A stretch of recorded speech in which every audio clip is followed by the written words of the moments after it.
Assalamualaikum warahmatullahi wabarakatuh. Saya Rika Sukmawadoni. Saya mahasiswa Hukum Tata Negara. Di video ini saya akan memenuhi mata kuliah final Filsafat Umum untuk menjawab soal-soal tersebut.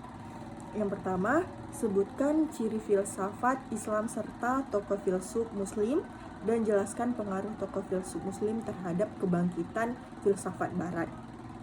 Nah, ciri-ciri filsafatnya yaitu yang pertama sebagai filsafat religius, yang kedua filsafat rasional, yang ketiga filsafat sinkretis, yang keempat filsafat ilmu pengetahuan.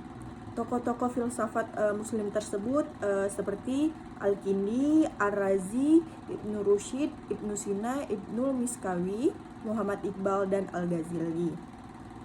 Nah, pengaruhnya yaitu Barat semenjak era Renaissance sadar akan kekurangannya dan terus berupaya menuju arah yang progresif dengan tujuan memperoleh kekayaan Islam yang notabene memperoleh kejayaan pada dinasti Abbasiyah, sehingga disebut sebagai the Golden Age of Islam. Justru menunjukkan penurunan yang drastis dalam hal kekayaan peradaban, budaya, intelektual, terlebih pemerintahan dan politik. Nah, soal yang kedua yaitu apa penyebab munculnya gerakan ilmu dan kematian filsafat dengan hubungan kelahiran awal filsafat modern di Eropa. Nah, waktu munculnya filsafat modern adalah abad ke-17 hingga awal abad ke-20 di Eropa Barat dan di Amerika Utara. Filsafat modern ini dimulai sejak munculnya rasionalisme lewat pemikiran Descartes, seorang filsuf terkemuka pada zaman modern. Nah, filsafat muncul sejak manusia ada dan sejak adanya pembicaraan manusia. Maka sejarah lahirnya filsafat di mana-mana Yunani, India, Persia, karena filsafat memiliki kualifikasi tertentu, maka lahirnya filsafat diidentikan dengan Yunani. Soal yang kedua yaitu jelaskan pengetahuan menurut rasionalisme dan pengetahuan menurut empirisme dalam aliran filsafat. Nah, rasionalisme adalah suatu aliran filsafat yang berupaya untuk memperluas metodologi yang dipersepsi dari matematika ke seluruh ilmu pengetahuan.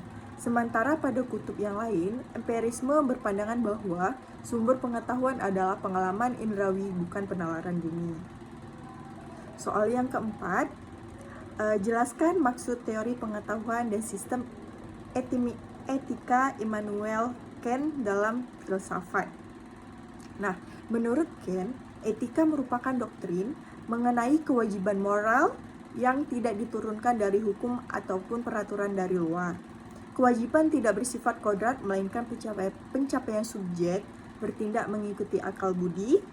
Mengikuti akal budi adalah kewajiban moral, bukan kecenderungan kodrat. Soal yang kelima, bagaimana pandangan kalian terhadap teori pragmatisme